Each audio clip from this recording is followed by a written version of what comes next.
we have team coverage again on this ongoing crisis. Our senior foreign correspondent, Ian Pannell, starts us off. He's there in Kyiv for us. Good morning again, Ian.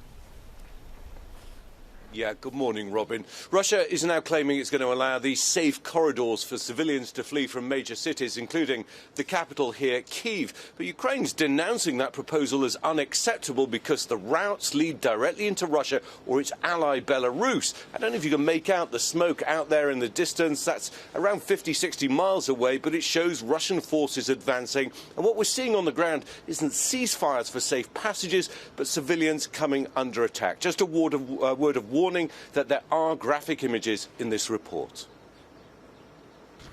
This morning, Russia accelerating its attacks across Ukraine. This is the scene in Irpin, just north of Kyiv, as petrified locals try to leave under indiscriminate Russian bombardment. At least 5,000 have fled in the last 2 days. In this shocking video in the town, you can see a family at the top of your screen, with luggage in hand, trying to flee. And then this. A Russian mortar striking the middle of the road. Soldiers bravely risking their own lives to give first aid. But it was too late.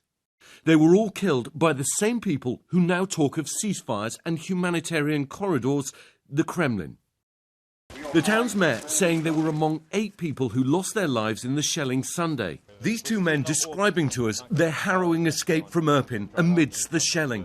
How hard was it for you to get out? He says they can't drive out, you have to go by foot, and the crossing point itself is being shelled. A pattern now emerging of civilian areas and infrastructure being struck. The US saying reports that the Russians are deliberately targeting civilians are very credible. The UN saying that more than 360 civilians, 25 of them children, have been killed so far, but the Ukrainians saying the real toll is much higher. Across the country, the Russian bombardment is accelerating. A senior US defense official saying Russia has launched around 600 missiles since the invasion began. The southern city of Mariupol has been under siege for days, the Russians violating the terms of a ceasefire there.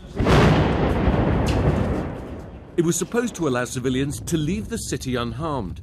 And video circulating online and verified by ABC News shows a Russian aerial attack on an airport west of Kyiv.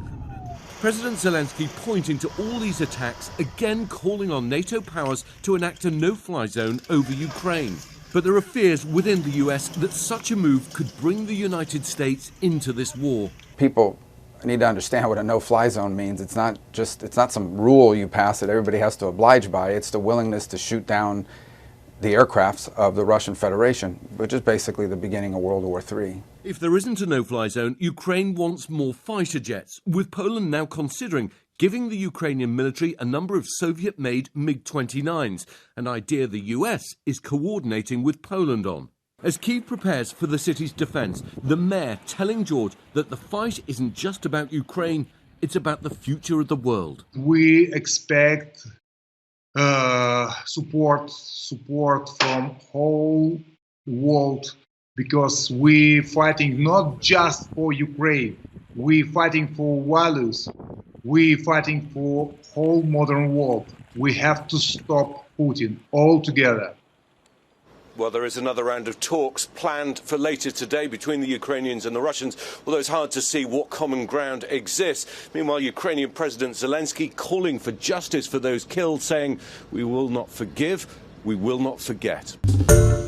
Hi, everyone. George Stephanopoulos here. Thanks for checking out the ABC News YouTube channel. If you'd like to get more videos, show highlights, and watch live event coverage, click on the right over here to subscribe to our channel. And don't forget to download the ABC News app for breaking news alerts. Thanks for watching.